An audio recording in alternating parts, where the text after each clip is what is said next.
Bro Science Breakdown. Fun fact, you lose all your gains if you stop working out for 2 weeks. If you believe this, allow me to debunk that for you. Welcome to Bro Science Breakdown, where I discuss healthy living for my fellow young folks every Monday. Thanks for stopping by. I'm Arthur, an early high school grad who struggled with my self-image for a long time. I was eventually able to overcome my struggles, and I might be able to help you with yours as well.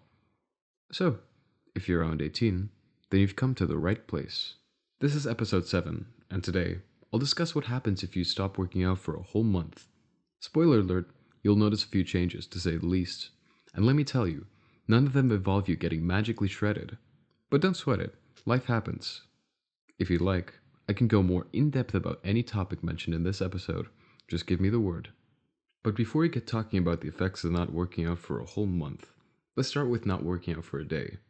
Let's be real, nothing will actually happen if you stop going to the gym for a day. It's basically a rest day, and rest days are your muscles' way of saying, thanks for not torturing us today. It's more likely going to be beneficial than harmful. You know, gaining muscle mass from working out is a two-step process. The actual working out, and resting. Going to the gym 7 days a week is going to cause consistent damage without rest. Taking at least 2 days a week to rest allows your body to properly recover from the muscular damage that you incur from lifting heavy-ass circles from the ground. Not gonna lie, some gym bros act like missing one workout is the equivalent of losing their entire gains overnight.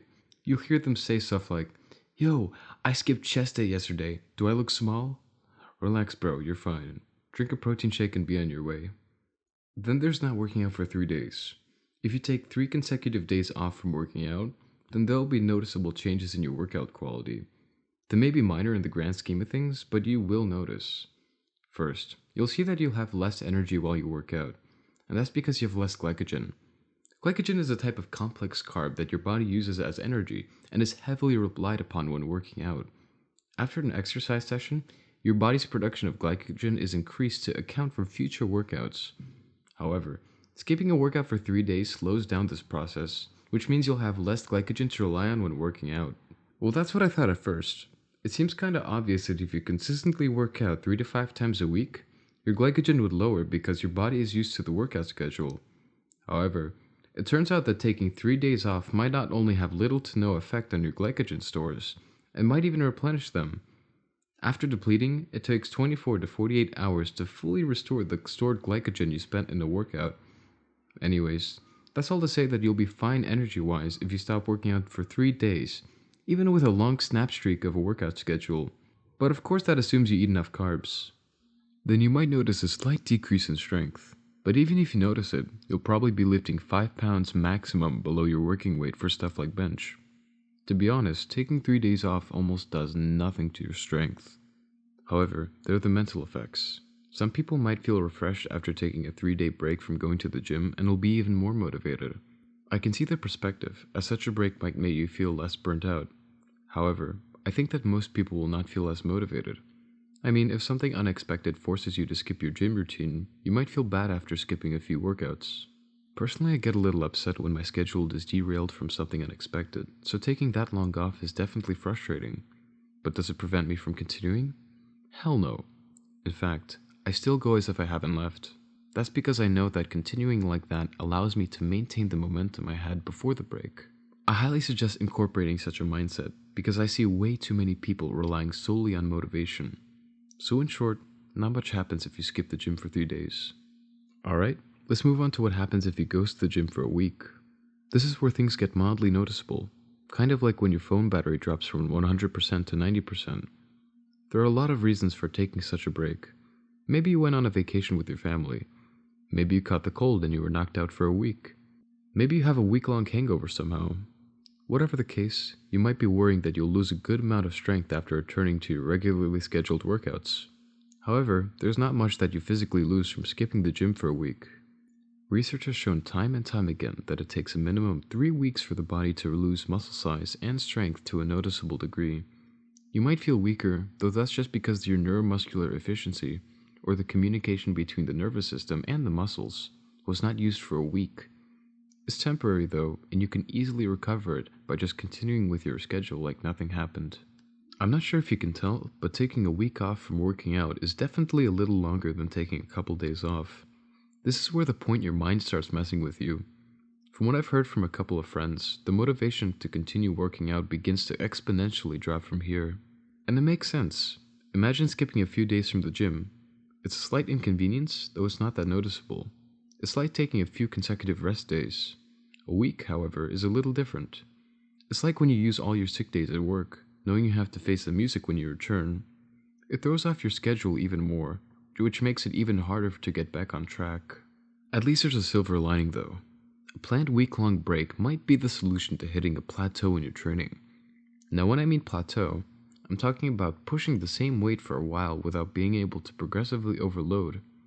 For example, imagine benching 135 for, let's say, 10 weeks and not being able to do more than 8 reps. A review published in the Journal of Strength and Conditioning Research delves into what happens if you include recovery phases in your training program. Training with even just moderate intensity creates fluctuations in your hormone levels and exhausts your central nervous system. Taking a week off, or even just dedicating a week to light training, gives your body a proper rest. It rebalances hormone levels, replenishes glycogen stores, and allows the body to repair micro tears from weightlifting. In fact, such a break might allow you to smash through the plateau. When you take that long off, your body tends to over-prepare itself. It recovers back to optimal levels, and a little more, which leads to better strength and endurance. In short, it can give you an extra push to surpass your limits. Let's move on to what happens if you stop gym attendance for 2 weeks. Now this is where you'll actually notice some physical changes after you return to your regular workout schedule. First off, your VO2 max will decrease to up to 6%. This sounds like baby steps, but trust me, 6% is a lot when it comes to cardiovascular stuff. You'll notice the difference when you're training cardio or rest after a heavy set. Seeing as your body is less efficient now at delivering oxygen to your muscles, you'll have a harder time with cardio training. Plus, you might be huffing and puffing like Thomas the Tank Engine after a heavy set. Then there's a decrease in your strength. Just like the 1-week milestone, the decline in muscle strength is due to nervous system and muscle communication rather than muscle loss. Seeing as this connection was practically abandoned for 2 weeks, the body sort of forgets how to efficiently recruit the necessary muscles to push heavy weights. The wiring is basically out of whack. Studies have shown that younger people can lose up to 30% of their strength due to this, which is most noticeable in heavy or explosive movements. Just as a comparison, losing 30% of your strength as a younger person is comparable to aging several decades older. I'm gonna upset the pump junkies for what I'm about to say next. Not only do you lose strength, but you'll also have a smaller pump after your workout.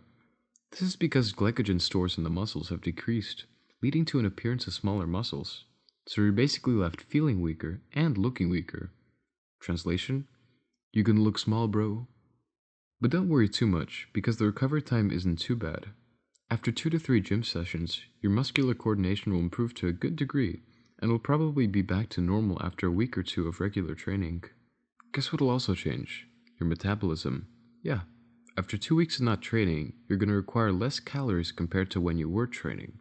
For example, if your maintenance calorie intake is about 3,000 calories like mine when actively training, it'll drop to about 2,300 when you're not actively training. Dude, that's like basically a 700 calorie drop, which is crazy. That's about the maximum I allow myself to eat while on the cut per meal. Damn, that's actually wild. Still processing that fact, not gonna lie. So if you're cutting and don't maintain your calories, you might be inadvertently bulking. But when I mean bulking, I just mean getting fat. You're not training, which means there's no gain in muscle during the break. Now that I'm saying it out loud, it kinda seems obvious, not gonna lie. But I still had to put it out there. And then there's the emotional side of not going to the gym for 2 weeks. You're basically experiencing withdrawal symptoms at this point, which are basically an increase in depressive symptoms and slight anxiety. That's because exercise withdrawal reduces the production of feel-good neurotransmitters like serotonin and dopamine. You might also feel guilt for skipping the gym for that long, as it's a relatively long time to go without working out in my opinion. This is especially so if going to the gym is a key part of your routine. This loss in momentum makes it therefore difficult to get back on track. But at least you didn't lose all your gains, so there's that. And here we are, finally at the 1-month mark of skipping gym attendance, the moment half of you guys were waiting for. I have a feeling some of you guys skipped to the end just to hear me talk about the effects of what happens after 1 month of no training. I don't judge though, because I'd probably do the same. The most noticeable thing is going to be your appearance. This is especially evident if you're relatively toned, or perhaps even shredded. The muscular definition is going to be visibly decreased, and that's because of two possible factors, one more likely than the other. First, muscle atrophy, or muscle loss. The fibers that are responsible for muscle-related strength movements tend to atrophy faster than those used for endurance. So that's going to cause a slight change in aesthetics. Well, technically speaking, the shrinkage is more due to glycogen and water retention loss rather than the actual muscle itself. But still, you'll definitely see some change. However, a larger and more likely reason that you'll be less defined is due to fat gain. Just like how I mentioned, if you're missing 2 weeks from the gym, your calorie intake should match your activity level. To be honest, if you take 2 weeks off, you'll probably see little change if you eat like usual, though it's probably not going to be too noticeable. However, a month is different. You'll definitely see more change, and the calorie intake is therefore less lenient. This is especially so if your eating habits worsen, causing you to eat even more calories. The weight gain will be even more apparent, especially around your waist and abdomen. Then there's the mental side. You'll feel a lot more sluggish from not attending the gym for a month. Regular exercise promotes blood flow to the brain, which means that blood flowing to the brain will therefore be slower, leading to more brain fog. Plus, seeing as the gym is a great stress reliever, you might feel more stressed. This is on top of the symptoms already mentioned previously from skipping the gym attendance for 2 weeks. It's not the end of the world if you can't attend the gym for an extended period of time. That's because even light exercise can curb the effects done by skipping workouts by a good amount. But you know what? Even if you skip the gym for several months, it's fine. It's never too late to start again. I myself have taken several long breaks lasting multiple months, yet I keep going back to the gym. Why? Because I enjoy it. My schedule partially revolves around the gym. It's actually all I think about all day while I'm away. But seriously though, the gym always waits for you. Unlike that one gym bro who probably crushed your PR while you were away. Honestly, I sometimes think about what I could have done instead of skipping the gym. I even regret what happened sometimes. However, these thoughts are temporary and are replaced with knowledge. Knowledge that I feel better than ever at the current moment. That I'm the strongest I've ever been on bench, both flat on incline. That I'm the leanest I've ever been at 195 pounds. I may have lost some strength on squats, as I used to do it for 315 for 9. However, I know that I can rebuild my strength. The gym is a marathon after all, not a sprint. And this is not just a reminder for myself, but for all of you out there who lost strength after a long absence from the gym. Thanks for listening all the way through. It means a lot. You can find me on Spotify, YouTube, Apple Podcasts, and Amazon Music. Please like, subscribe, comment, whatever to boost the engagement, as it really helps the show. In the next episode, I'll be doing some gym bro myth busting. This is Arthur, signing off.